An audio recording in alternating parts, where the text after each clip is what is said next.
Cartago. Roma dominaba ahora toda Italia al sur de la frontera de la Galia Cisalpina. Esta frontera estaba en las márgenes del pequeño río Rubicón. En siglos posteriores, aunque la marea de la conquista romana se había desbordado mucho más allá de ese límite, el río Rubicón siguió siendo considerado como la frontera de Italia. No toda la Italia romana era gobernada del mismo modo. De hecho, Roma tenía una variedad de métodos de dominación y los usaba a todos. Algunas regiones eran completamente romanas y sus habitantes tenían plenos derechos de ciudadanía y hasta podían votar si iban a Roma para hacerlo. En algunas ciudades tenían el poder colonos romanos, hombres de experiencia militar que vivían allí con sus familias. Permanecían como guarniciones en un territorio potencialmente hostil. Otras regiones tenían una alianza con Roma con mayor o menor grado de autonomía. Y otras zonas en las que había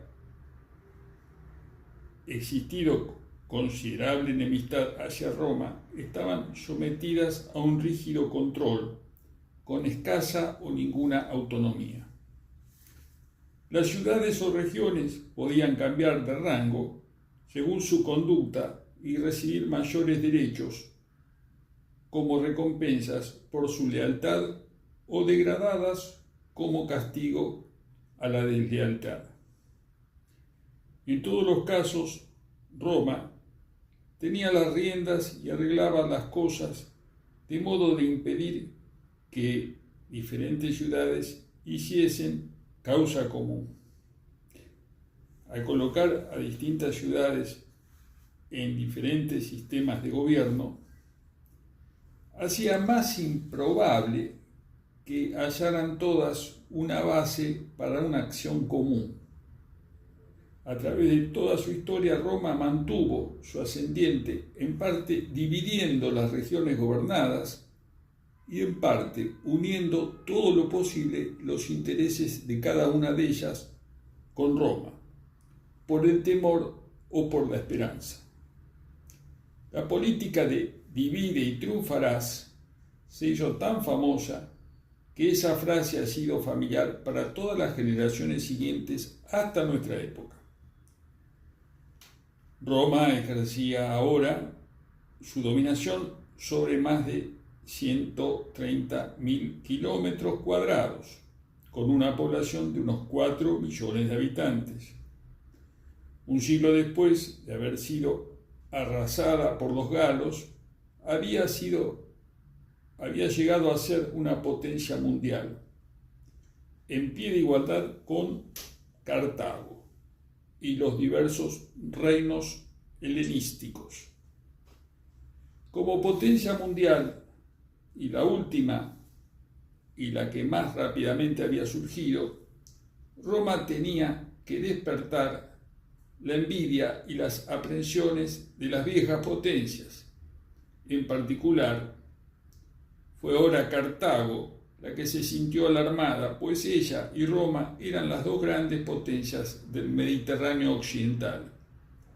Y Cartago pensó, con toda razón, como se vio más adelante, que solo había lugar para una. Dejé antes la historia de Cartago en la época de su fundación, con el cuento mítico de Dido y Eneas. Y al principio Cartago solo fue una de una serie de ciudades coloniales del Mediterráneo occidental fundadas por los fenicios, aunque ella fuera de mayor éxito. Pero poco después, del año 600 a.C., Nabucodonosor de Babilonia conquistó Fenicia y destruyó su poder. Esto dejó solas a las colonias fenicias que se agruparon alrededor de Cartago, cuya flota se convirtió entonces en la más poderosa del occidente. Cartago halló sus principales enemigos en los colonos griegos, que a la sazón estaban expandiéndose hacia el oeste desde hacía 2 siglos y medio, desbordándose sobre Italia y Sicilia. A fin de combatir a los griegos, Cartago estaba dispuesta a aliarse con las potencias nativas de las tierras firmes italianas. Al principio se hallaron con los etruscos y en la batalla de Alalia, por el 550 a.C., la expansión griega fue frenada en forma permanente. Bajo su primer líder militar enérgico, Magón, Cartago extendió su influencia sobre la gran isla de Cerdeña, situada al oeste de Italia, y sobre las Islas Baleares, más pequeñas y situadas a 360 kilómetros al oeste de Cerdeña.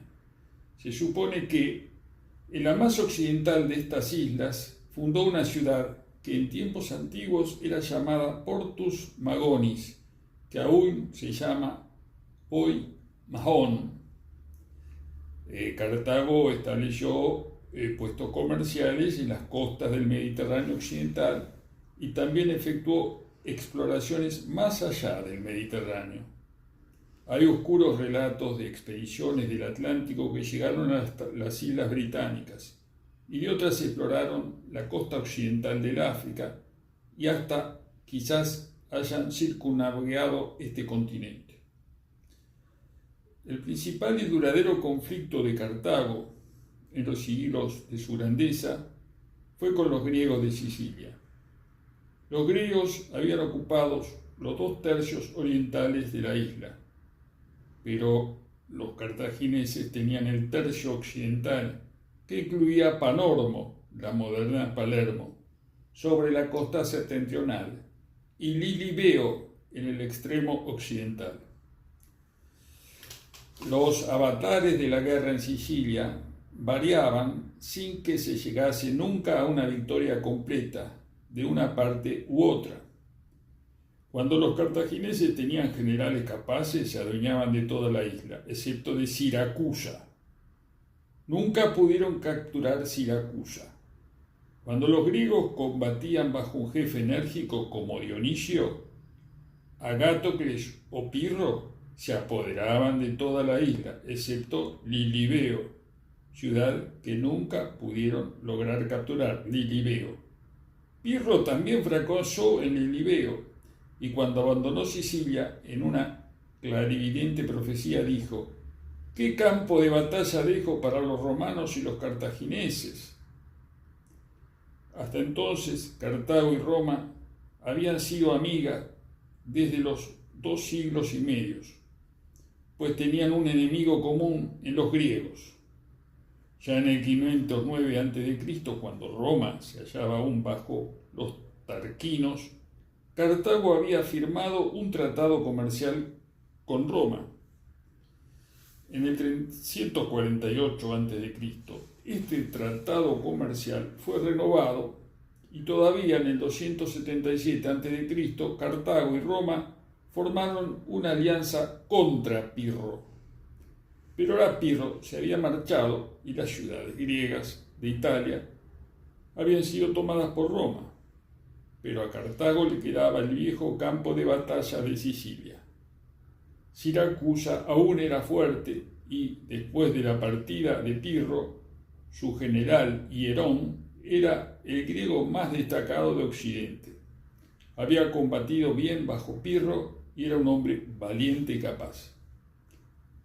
La primera hazaña bélica de Hierón fue contra los mamertinos, a quienes Pirro había acorralado en Mesana, el extremo noreste de la isla.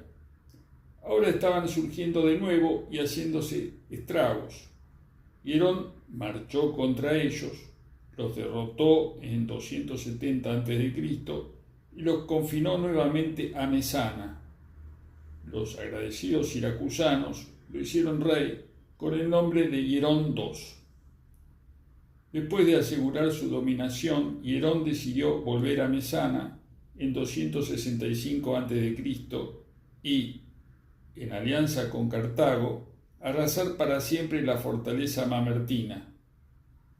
Bien podía haberlo hecho, pero los mamertinos, reflexionando en el hecho de que, a fin de cuentas, eran soldados italianos, pidieron ayuda a la potencia mundial italiana, Roma. Roma siempre respondió a tales llamadas y un ejército encabezado por Apio Claudio Caudex, un hijo del viejo censor, pasó a Sicilia y derrotó fácilmente a las fuerzas de Hierón en 263 a.C. Hierón no esperó una segunda derrota. Vio bien dónde estaba el futuro. Se retiró a Siracusa y firmó una paz separada con Roma. Hasta el fin de su largo reinado, gobernó durante 55 años y murió en el 215 a.C., cuando tenía más de 90 años de edad. Fue un fiel aliado de Roma. Por ello Roma dejó en paz a Siracusa y en el pleno goce de su autonomía. Fue el medio siglo más pacífico y próspera que nunca tuvo Siracusa. Y mientras en otras partes se producía el ocaso del poder griego, Siracusa pasó por una edad de oro. Pero la guerra entre Roma y Cartago continuó. Para Roma, los cartagineses eran Poeni, su versión de Fenicia, la tierra de la que provenían los cartagineses. Por ello, esa primera guerra con Cartago es llamada Primera Guerra Púnica. Los romanos en el mar. Quizás los romanos esperaban una guerra breve y fácil. Después de todo, los griegos habían logrado derrotar varias veces a los cartagineses. Solo 15 años antes, Pirro los había derrotado hábilmente, y Roma a su vez había derrotado a Pirro. El optimismo de los romanos pareció más justificado, aún después de lograr una gran victoria sobre Cartago en Agrigento, sobre la costa meridional de Sicilia, en 262 a.C. Pero a lo largo de toda su historia, cuando mejor luchaban los cartagineses, era cuando estaban con la espalda contra la pared. Obligaban a los romanos a luchar desesperadamente a cada paso y su lejano baluarte occidental de Lilibeo parecía inexpugnable. Ningún griego había logrado tomar Lilibeo y los romanos pensaron que a ellos no les iría mejor. Tampoco podían poner sitio a Lilibeo para rendirla por hambre mientras la flota cartaginesa pudiera llevar cómodamente alimentos y suministros al puerto. Los romanos entonces tomaron una osada decisión. Combatirían y derrotarían a los cartagineses en el mar. Parecía una decisión insensata, pues Cartago tenía una larga historia de habilidad marina. Poseía la mayor flota del Mediterráneo occidental y una tradición centenaria de comercio y guerras en el mar. En cuanto a los romanos, todas sus victorias las había obtenido en tierra. Tenían barcos, claro está, pero pequeños. Ninguno que pudiese osar aproximarse a los barcos de guerra cartagineses. Los romanos ni siquiera sabían construir grandes barcos. ¿Cómo, pues, podían abrigar la esperanza de poder combatir en el mar? Afortunadamente para Roma, un quinquerreme, un barco con 5 hileras de remos en vez de las 3 que tenían los trirremes romanos, mucho más pequeños. Uno de estos buques, un quinquirreme, naufragó y fue arrojado a la costa en la punta de la bota italiana. Los romanos lo estudiaron y aprendieron cómo construir quinquirreme. Indudablemente recibieron ayuda de los súbditos griegos, pues también los griegos tenían una larga tradición naval. Los romanos procedieron a construir una cantidad de quinquirremes y mientras lo hacían entrenaron a las tripulaciones en tierra. Esto no fue difícil como podría parecer, ya que los romanos no tenían ninguna intención de superar a los hábiles capitanes marinos cartagineses, pues ciertamente habrían fracasado. En cambio, equiparon a sus barcos con garfios. Su intención era ir directamente en busca del enemigo, adherirse firmemente a los barcos cartagineses mediante los garfios y luego hacer pasar sus hombres a ellos. Los romanos pretendían crear condiciones que les permitieran librar algo equivalente a una batalla terrestre que tendría lugar en la cubierta de los barcos. En el 260 a.C., los romanos estuvieron listos. Un pequeño contingente de su flota fue capturado por los cartagineses, lo que debe de haber inspirado a estos un exceso de confianza. El cuerpo principal de la flota romana, recién salida de los bosques italianos, zarpó bajo el mando de Cayo Duilio Nepote. Era él quien había diseñado los garfios.